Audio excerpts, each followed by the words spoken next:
I started in 2013. Well, I was actually living in Rockhampton. I was working overseas at the time, and a good job like this came up in Rockhampton, and I jumped at the opportunity. I was in the Regional Assistance Mission to the Solomon Islands. What does that entail? So that's the police tasking and air ambulance tasking for the Australian Federal Police support for the Solomon Islands, part of the Ramsey mission. Something quite similar to this? Yeah, very similar. Yeah. And before that I was doing emergency medical in Saudi Arabia. You never know what you're going to until the phone rings, and no day's ever the same. The Australia Day rescue in 2014, a family of 5 in the upturned boat near Keppel Island. We managed to winch rescue them all.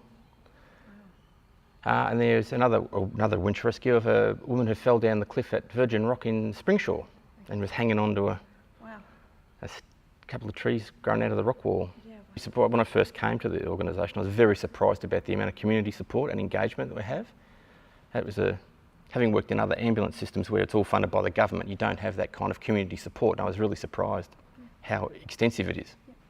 All the pilots have the same basic task, is to take the aircraft and the crew out to a tasking, whether it be a hospital transfer or a car crash or a quad bike rollover or whatever.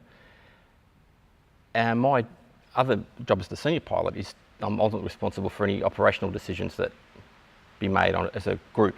So if guys are unsure about something, they'll ring me for advice or whatever. That can happen occasionally.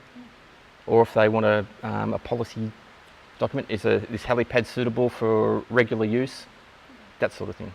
And we've spoken to a few people today who have come from a military background, which seems to be quite common for the rescue team.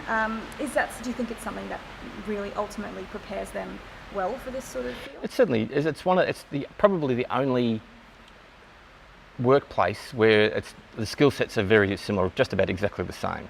So they can transition very easily from the military air crewman side to the civilian rescue. So we do about 120 nautical miles, so we can't quite make Emerald unrefueled, but we can certainly do Blackwater and back without much drama. Emerald's an hour 5, depending on the wind.